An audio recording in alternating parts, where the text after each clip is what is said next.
दिनै जोङो सिके दख्रा दुलाराय बर' फरायसा आफादनिफ्राय नैबे दावधारा दालाइसा दुलाराय बर' फरायसा आफादनि जि बेन्दोङाव थानाय नैबे दावधारा सकआव दावधारा एमइ स्कुलनि नैबे साखाथियाव गंसे फिसा कमिउनिटि हल दङ। नैबे सिङाव देबजित स्वर्गियारि आरो कृष्ण गयारि होननाय सानै सुबुङा ड्राग्स जानायजों लोगोसे गुबुननो फानबाय थादोंमोन। बे समावनो जोङो नैबे ओनसोलनि फंबायमोना उन्दै उन्दै इउथ्सफोरा बिथांमोनखौ नुबाय थादोंमोन। नुबाय थानायनि समावबो बिथांमोनखौ हमनो साहस जायाखैमोन। बै समाव सिके दख्रा दुलाराय बर' फरायसा आफादखौ खौरां हरनानै जोंनि दखरा एबसुनिफ्राय खमैबो जोङो सा 30सो लाइमोनफोरा फैनानै आवग्रिजोबनानै बिथांमोनखौ हमनानै पुलिसनि आखायाव गथायनाय जादों आरो बिथांमोनजों लोगोसे जोङो खमैबो 25सो कन्टेनार दंमोन। खालि कन्टेनारफोरा जाहैबाय 15था मोनदों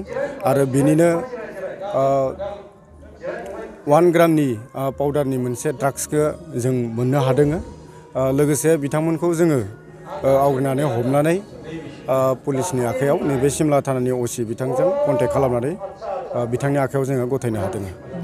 बिथांमोना देबजित स्वर्गियारिया मसलपुर बरिमुगनि आरो कृष्ण गयारि मुंनिया नैबे दावधारा सकनि साखाथियावनो गामिया। बिथांमोनखौ आयेननि राहा बायदियै जोङो खाथिनिनो जि असि बिथां पुलिस थानानि आइसि बिथांनि आखायाव जों गथायनाय जाबाय। खोनायाखै? बिथांमोना गावसोरबो जायो। सासेया कृष्ण गयारि मुंनिया आरो बे सासेया फालांगिल'मोन। बिथाङा जाया। देबजित स्वर्गियारिया फालांगिबो खालामो। बिथांमोनखौ दा असिया सार्च खालामगासिनो सोंगासिनो दङ, सेग्रोमगासिनो दङ। बिथांमोननि आखायाव हरनानै जोङो हगारना होनाय जायो। बेखौ बबेनिफ्राय लाबोनाय बिथांमोनाव सोंनायाव जोंनो खिन्थायाखै। जोङो नैबे दावधारा इउनिट एबसु आरो सिके दख्रा एबसु जोङो लोगो नांनानै बिथांमोनखौ आरो लकेलनि जि लाइमोनफोर बे लाइमोनफोरजों जोङो जयै लोगो नांनानै बिथांमोनखौ हमनाय जादों।